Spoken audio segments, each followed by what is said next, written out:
What's going on, guys? It's Chris here from Spartanjesters, and today I'm with Dan. Hello. Today we're going to talk about some of the new things they released, which is class roles and dungeons thingies. So, Dan, take it away. Yeah, so this article is called Inside ESO Dungeons, Dun, dun, and they dun. basically say in the first two paragraphs, there's dungeons, and in dungeons, there's mechanics. Also, the So mechanical nothing new dungeons. there. Yeah. So, what's Um, that mean for people that don't know?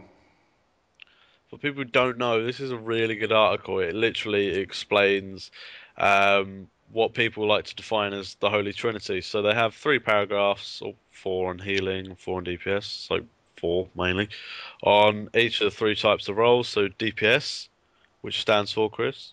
Damage per second. Yeah, so for people who don't know, DPS role is to do as much damage as they I can don't think we all need to the go time. over that because I think if we're going to get Elder Scrolls Online, I'm just saying that this is what they're all talking right, about. go on, go on. This is covering everything for noobs. So people like, for instance, who played Skyrim and Oblivion but don't play MMOs, this tells you everything you need to know about how MMO dungeon mechanics works. Okay.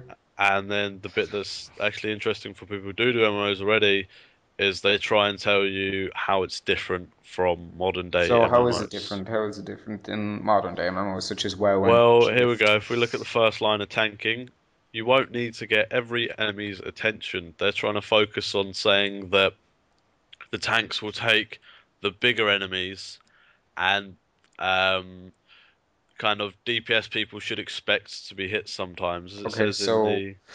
basically, like, let's say if there's a boss who summons ads, the ads won't just go straight for the tank because there's no real aggro kind of thing, is there? No, and it's going to be a lot harder to gain aggro. I mean, the first line of DPS says monsters will attack you. Don't panic and don't expect your tank to hold every enemy alone. I'm guessing Because there will be a way of holding it all. I mean, like if you get the first attack, not all of it, eh, but a lot of it you should be able to. It's hard to because it says um, around here somewhere that basically when the monsters come out, by default they're gonna be spread out.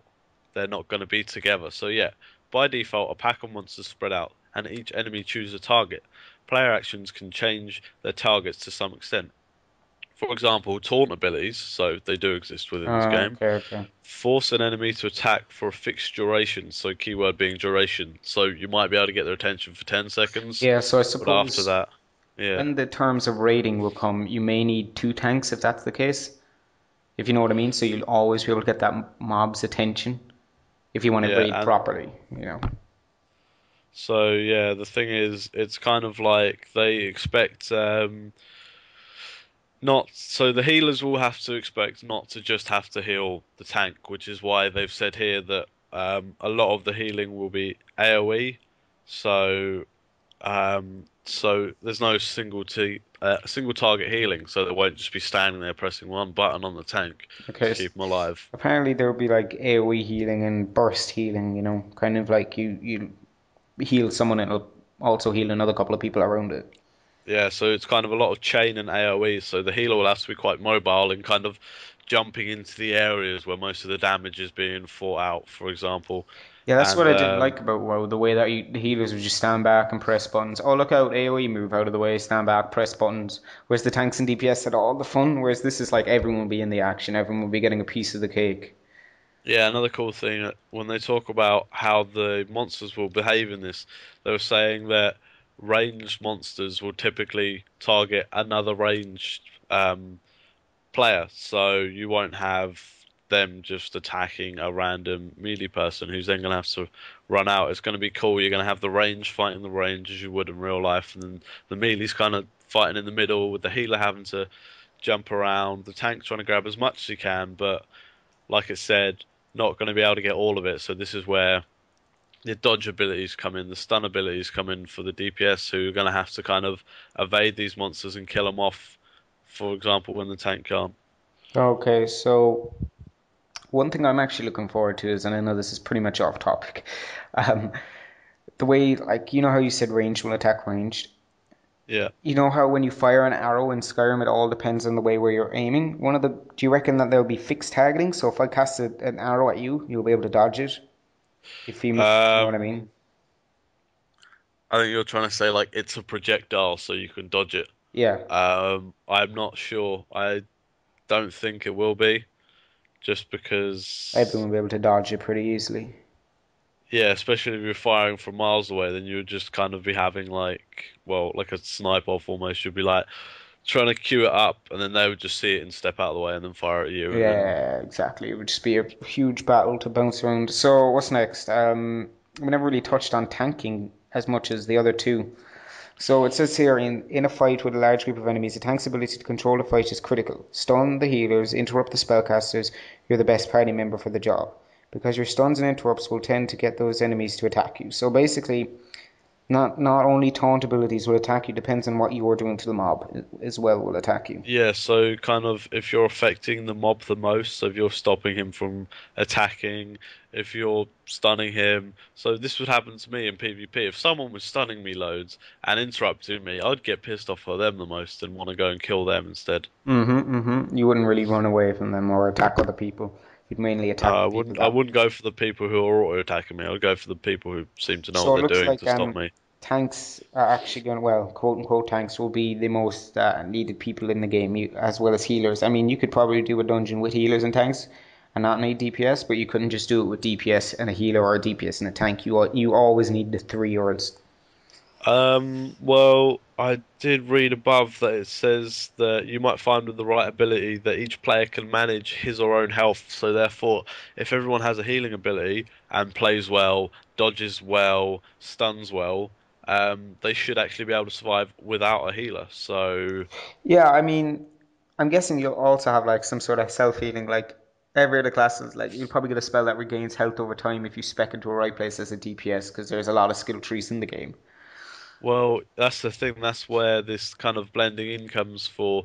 You don't really pick a DPS class. You pick a class, and then hmm you kind of specialize in the spells you want and the weapons you want.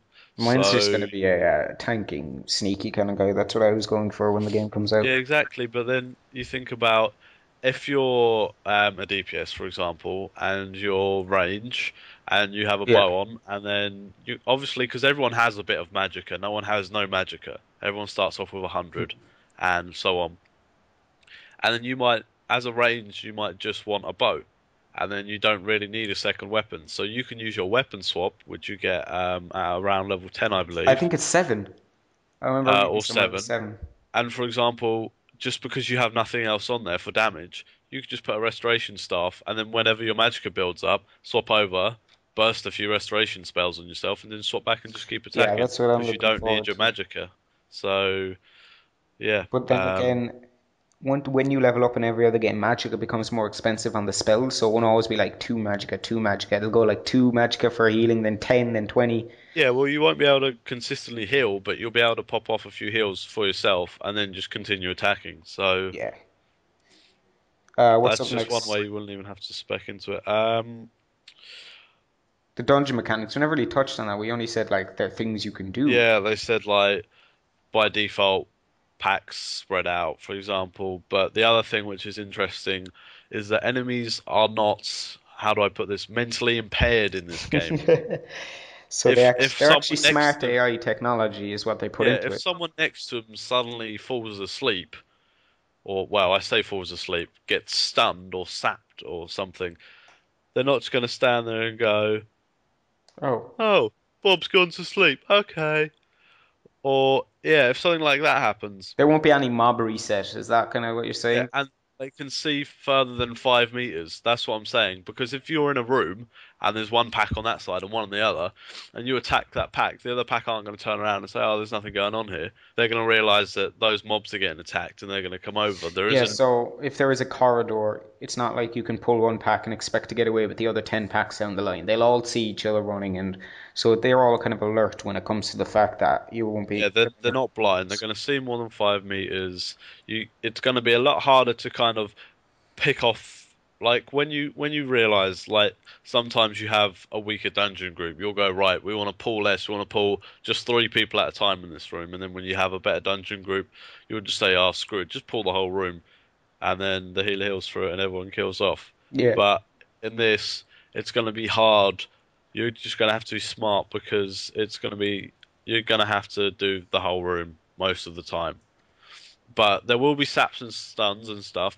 So once you do pull the whole room, you can kind of take out, right, say, there's the healer. If we sap the healer, he won't be able to heal up and we'll kill these guys fast. exactly. So when it comes to casting spells, do you know when you interrupt an enemy, do you reckon it locks them out of that thing or just interrupts them casting it? Will they be able to cast it again or does it put a cooldown on it? I know this said there'll be no global cooldown, but do you reckon when you interrupt them, there'll be a kind of a cooldown on the spell? Let's say if I was casting a 2 second cast time healing spell and you interrupt me, do you reckon that would just kind of have a small cooldown, then I could cast it again? If I you think it get would what I'm depend on saying. the spell Yeah. because in other games there's certain spells that block out that school of magic, for example, things like Yeah. that. But I think certainly they should have it. Let's say there is a cooldown for that spell. Yeah. It should just activate that. So say you have used it, Okay. basically. Okay, okay. So that's all really the news that they have this week for Elder Scrolls, isn't it? Like we said in the last video, they're not really giving out too much info and we don't want to keep repeating ourselves. Yeah. So that's it for this week's news, isn't it, Dan? Yeah, so if you are just an Oblivion, a Skyrim player, and you've never played MMOs, if you don't want to feel like an idiot when they're shouting out stuff when you're in the game, this is the perfect thing to read Yeah, because this really does there cover the should be a link basics. below. I'll put it in a annotation and on a link so you guys will be able to see it. Dan, you're gonna go make the crew video now, aren't you? For Yeah, tomorrow? I'll explain that all to you Yeah, you guys don't need that now. This is Elder when I Scrolls. released it. Yep. Alright guys, thank you very much for watching. Make sure to hit the subscribe button, leave your comments below, and as always, thanks for watching. Bye bye. Bye bye.